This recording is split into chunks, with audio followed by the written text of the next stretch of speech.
Bom, pessoal, vamos começar aqui uma aula de Química e na aula de hoje a gente vai discutir um pouquinho sobre o que são íons e o que são átomos.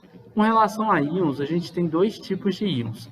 Temos íons que são positivos, que chamamos de cátions, e temos íons que são negativos, que chamamos de ânions.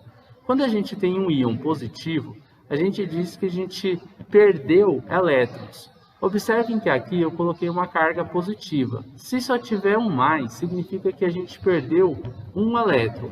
Mas se eu colocar uma numeração, como por exemplo, mais 2, significa que perdemos 2 elétrons.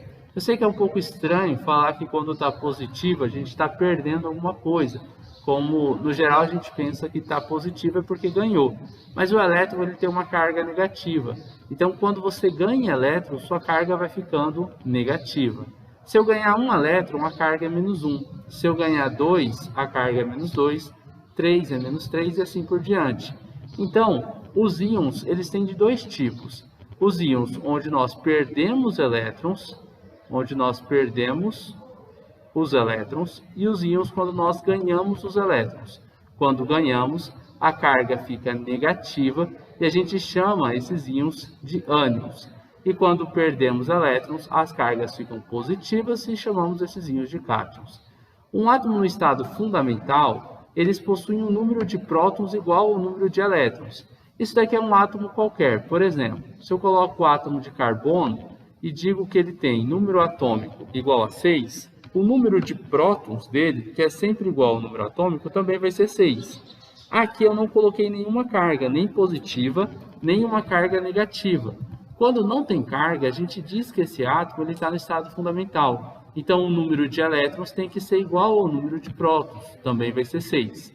Bom, isso é um átomo comum. Já nos casos dos íons, existe uma variação do número de elétrons, ou para mais ou para menos. Já os íons eles são átomos com um número de prótons diferente do número de elétrons. Tem aqui P+, que é o número de prótons, está diferente do número de elétrons. Isso é um íon. Vou dar alguns exemplos. Aqui eu tenho o sódio, o Na, ele tem número atômico 11. Isso significa que nós temos 11 prótons. O número de elétrons, neste caso, também vai ser 11, porque não existe nenhuma carga aqui em cima. Então esse átomo nem ganhou elétrons e nem perdeu elétrons. Já no caso ao lado, eu tenho uma carga mais 1. O que vem na cabeça é que ganhou elétrons, mas lembre que o elétron é negativo. E quando você perde elétrons, a carga fica positiva. Então, neste caso, nós perdemos, ou este átomo perdeu, um elétron, e por isso a carga ficou mais 1. O número de prótons ele é igual ao número atômico, 11.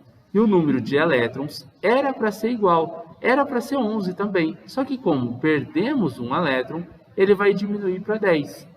Então, nós temos, neste caso aqui, com a carga mais 1, 10 elétrons e 11 prótons. Bom, vamos a um outro caso. Neste caso abaixo, nós temos o número atômico é 17. Lembre-se que o número atômico e o número de prótons são sempre iguais. Então, eu tenho 17 prótons.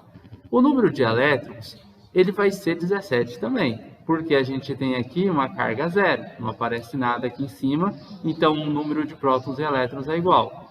Aqui no outro caso, o número de prótons tem que ser 17, porque é o mesmo do número atômico, mas o número de elétrons aumenta em uma unidade, porque eu tenho uma carga menos 1, vai ficar 18.